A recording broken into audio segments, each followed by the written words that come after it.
ओम श्री गुरुवे नमः।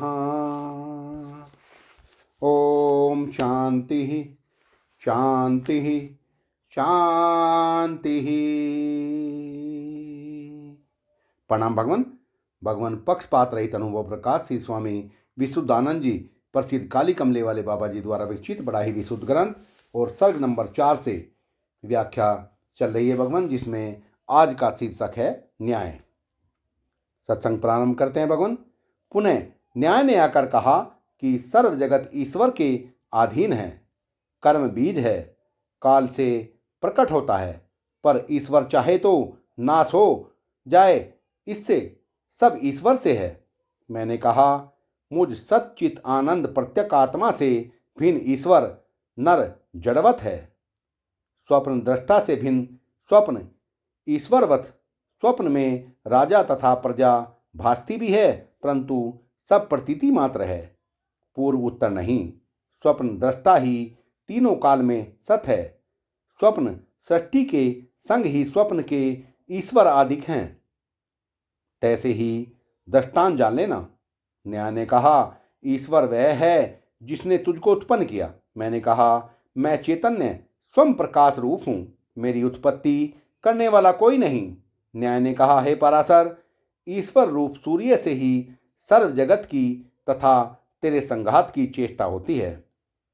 मैंने कहा, सो चैतन्य रूप सूर्य मैं हूँ। हे न्याय, वेद सत्य कहते हैं, एक नारायण आदित्य है। न्याय ने कहा, सबको भक्षण करूँगा। भृगु ने कहा, सर्व श्रुति स्मृति प्रीतिपाद्य ईश्वर तेरा स्वामी उपास्य है, तिसको भक्षण कर कि तेरा स्वामी दासपना सिद्ध होवे। हे मूर्ख, जल और बुद्ध से क्या भेद है? न्याय ने कहा, जीव ईश्वर नहीं हो सकता, क्योंकि यह प्राधीन आदि गुणों वाला है। ईश्वर स्वतंत्रता आदि गुणों वाला है। अगस्त्य ने कहा, मैं नहीं जानता जीव ईश्वर क्या वस्तु है, भिन्न है व अभिन्न है, परंतु मैं सच्चित आनंद प्रत्यक आत्मा हूँ, यह मैं जानता हूँ।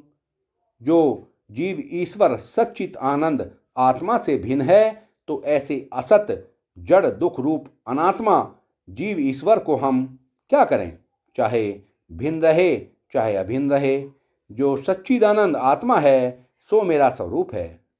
स्वरूपी से भिन्न भिन्न क्या है? जैसे स्वप्न जगत के जीव ईश्वर भिन्न होवें व अभिन्न होवें। स्वप्न दृष्टा को क्या? स्वप्न दृष्टा से भिन्न जीव ईश्वर का अत्यंत अभाव है। हे न्याय, कहो, जीव ईश्वर तूने देखा है? न्याय ने कहा, देखा नहीं। भृगु ने कहा, हे मूर्ख, देखा नहीं तो भिन्न अभिन्न कैसे कल्पा है? न्याय ने कहा, जीव ईश्वर का अंश है। भृगु ने कहा, अंश का अर्थ क्या?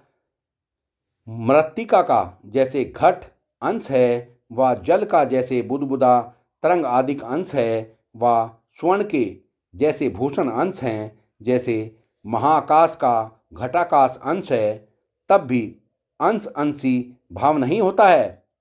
पिता पुत्र की न्यायी जीव ईश्वर को कहे तो बनता नहीं, क्योंकि श्रुति स्मृति से विरोध होने से अंश अंशी भाव पिता पुत्र दोनों अनित्य हैं और जीव को नित्य कथन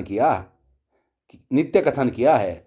न्याय ने कहा, जगत परमाणुओं से होता है। बृहस्पति ने कहा, हे न्याय, धर्म से कह, स्वप्न प्रपंच किन परमाणुओं से होता है? एक क्षण विषय परमाणुओं सहित स्वप्न जगत निद्रा रूप अविद्या ने उत्पन्न किया है। किसी भी पुरुष के अनुभव में नहीं घटे कि स्वप्न जगत परमाणुओं से उत्पन्न हुआ है।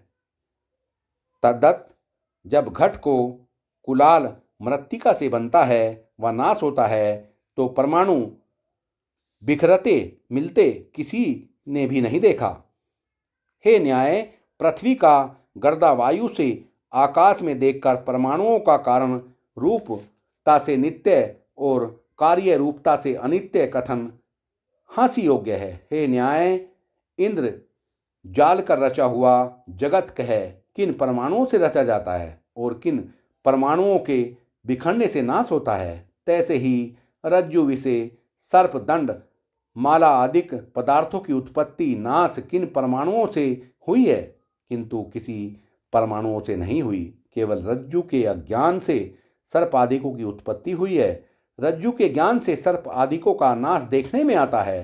तैसे है जगत, जिस सच्चिदानंद साक्षी आत्मा के अज्ञान से उत्पन्न होता है, तिसी के सम्यक ज्ञान से लीन होता है। बीच में परमाणुओं की टांगड़ी अड़ानी केवल मूर्खता है।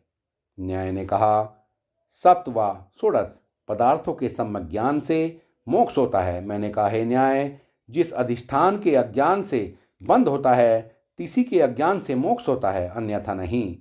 तात्पर्य यह है कि अपने स्वरूप के अज्ञान पूर्वक आपको जन्म मननवान बंधवान तथा पंच केस आदिकों सहित संसारी मानता है। ज्ञान पश्चात आपको नित्य मुक्त चैतन्य रूप मानता है। यही मोक्ष है और कोई मोक्ष पदार्थ नहीं, केवल मनन रूप ही बंध मोक्ष है। हे न्याय, स्वप्न पदार्थों के ज्ञान से या निर्णय से पुरुष को क्या सिद्धि है? निद्रा रूप अविद्या के नाश बिना स्वप्न भ्रम रूप पदार्थों का हजारों वर्ष तक निर्णय करें तो भी अंत नहीं होता। यह अनुभव सिद्ध है। इससे माया मात्र पदार्थों के अंत हेतु अधिष्ठान चैतन्य आत्मा का सम्यक जानना ही कर्तव्य है, न भ्रम रूप पदार्थों का निर्णय। पाराशर ने कहा, हे मैत्रेय, मैंने कहा, हे ब्रह्मा, जब सर्व तू ही है तो न्याय कहाँ है? ब्रह्मा ने कहा, जब सर्व मैं हूँ तो न्याय भी मैं ही हूँ। मैंने कहा, न्याय कर्म पर है, वह कर्म कौन है जिस पर न्याय करेगा? ब्रह्मा ने कहा, अपना आप न्याय करता हूँ। वास्तव से असंग निर्विकार हूँ।